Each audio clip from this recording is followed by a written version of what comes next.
Assalamualaikum warahmatullahi wabarakatuh. Hai, halo anak-anak. Mari kita belajar bersama. Ada Ibu Fitri di sini.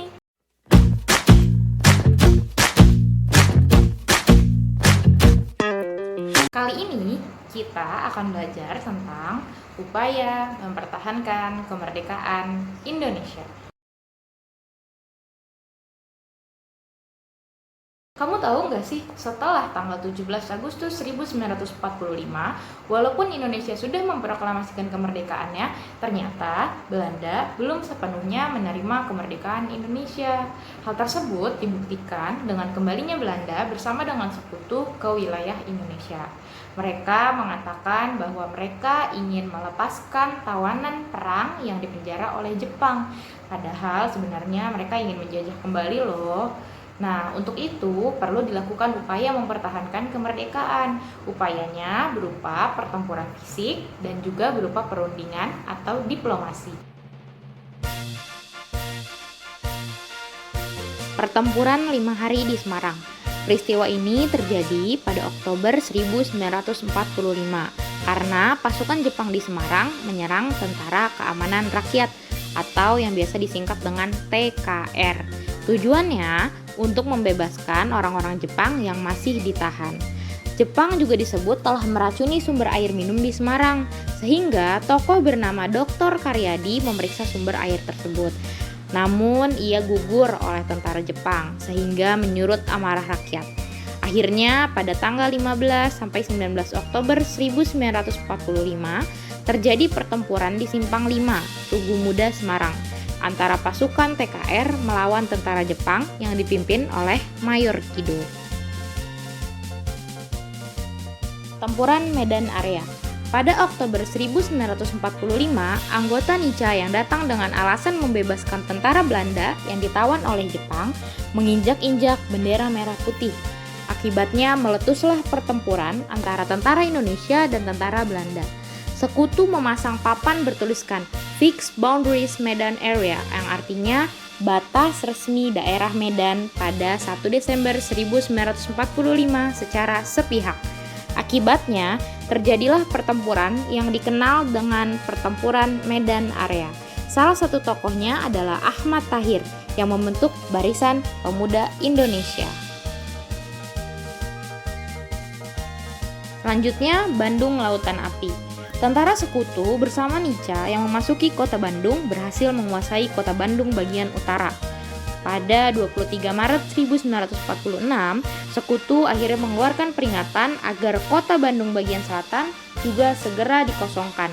Demi keselamatan rakyat dan kepentingan politik pemerintah RI, para pejuang yang dipimpin Kolonel A.H. Nasution mematuhi peringatan tersebut. Namun sebelumnya, para pejuang membumi hanguskan kota Bandung bagian selatan. Peristiwa tersebut dikenal dengan nama Bandung Lautan Api. Yang keempat, Pertempuran Ambarawa. Pasukan Sekutu yang disusupi oleh tentara NICA membebaskan serta memberikan senjata kepada tentara Belanda yang ditawan saat penjajahan Jepang. Akibatnya, terjadilah pertempuran dengan Indonesia. Dalam pertempuran itu, Letnan Kolonel Isdiman gugur dan digantikan oleh Kolonel Sudirman. Pada 12-15 Desember 1945 terjadi pertempuran yang disebut Palagan Ambarawa yang berakhir dengan kalahnya tentara Sekutu. Pertempuran 10 November di Surabaya. Pada 26 Oktober 1945, tentara Sekutu menyerbu penjara Kalisosok untuk membebaskan tahanan perang. Keesokan harinya, pada tanggal 27 Oktober 1945, tentara Sekutu menduduki kantor-kantor penting Indonesia dan meminta rakyat Surabaya menyerahkan senjatanya. Rakyat menolak perintah tersebut, sehingga terjadi pertempuran antara tentara Sekutu dengan rakyat Indonesia. Rakyat Surabaya di bawah pimpinan Bung Tomo melalui siaran radio bertekad untuk mempertahankan kota Surabaya sampai titik darah penghabisan.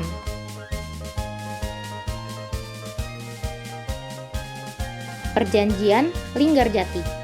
Pada 10 November 1946, Indonesia dan Belanda melaksanakan perundingan Linggarjati. Perwakilan Indonesia dipimpin oleh Perdana Menteri Sultan Syahrir, sedangkan Belanda dipimpin oleh Schermerhorn. Hasil perundingan Linggarjati yang ditandatangani pada 25 Maret 1947 adalah sebagai berikut. Yang pertama, Belanda hanya mengakui wilayah Indonesia yang meliputi Sumatera, Jawa, dan Madura. Yang kedua, Republik Indonesia bersama Belanda bekerja sama membentuk Negara Republik Indonesia Serikat atau yang disingkat dengan RIS. Yang ketiga, bersama-sama membentuk Uni Indonesia Belanda dengan Ratu Belanda sebagai pemimpinnya.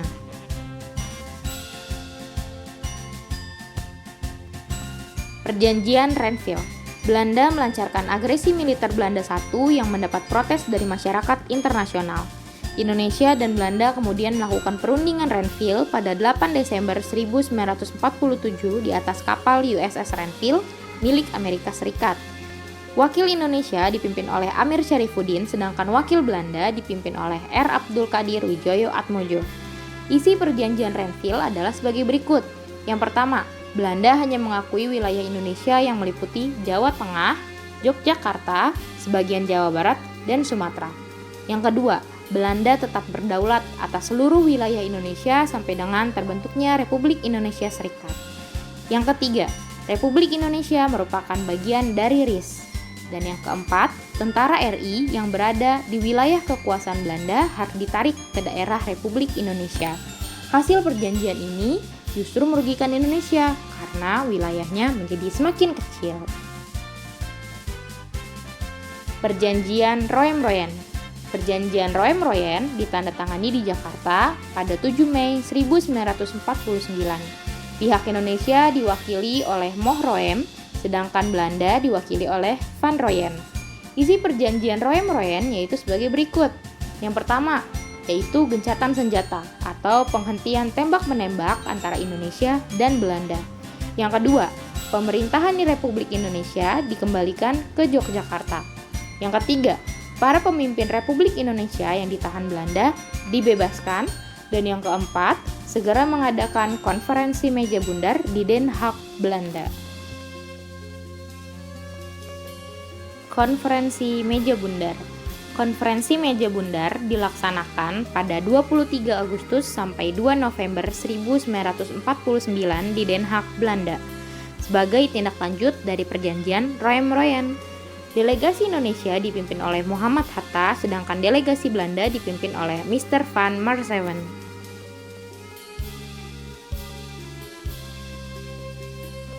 Agresi militer Belanda I. Belanda mengingkari hasil perjanjian Linggarjati lalu melakukan agresi militer Belanda I pada 21 Juli 1949 ke wilayah Jawa Barat, Jawa Tengah, Jawa Timur, dan Sumatera. Tentara dan rakyat Indonesia dapat mendesak tentara Belanda menggunakan taktik gerilya. Agresi militer Belanda II. Belanda mengumumkan bahwa mereka tidak lagi terikat dengan perjanjian Renville pada 18 Desember 1948. Keesokan harinya, Belanda mengadakan agresi militer II ke ibu kota Republik Indonesia saat itu, yaitu Yogyakarta. Presiden Soekarno ditangkap Belanda, tetapi sempat memerintahkan Syafruddin Prawiranegara melalui radio untuk membentuk Pemerintah Darurat Republik Indonesia atau PDRI di Bukit Tinggi, Sumatera Barat. Agresi militer Belanda II mendapat berbagai protes dari dalam maupun luar negeri. Pihak internasional kemudian mendesak agar Indonesia dan Belanda segera mengadakan perundingan. Nah, anak-anak, itu dia tadi upaya mempertahankan kemerdekaan Indonesia yang dilakukan dengan cara pertempuran dan juga perundingan atau diplomasi. Setelah mengetahui hal tersebut, Ibu ingin mendengar pendapat atau opinimu mengenai 3 hal berikut. Yang pertama, menurutmu mengapa ya Belanda masih kembali lagi ke Indonesia dan berusaha menjajah Indonesia kembali walaupun Indonesia sudah memproklamasikan kemerdekaannya? Yang kedua, apakah Indonesia akan berhasil mempertahankan kemerdekaannya jika hanya melakukan pertempuran saja ataupun hanya melakukan diplomasi atau perundingan saja? Yang ketiga, seberapa penting peran dunia internasional terhadap upaya Indonesia mempertahankan kemerdekaannya? Buat dalam bentuk video.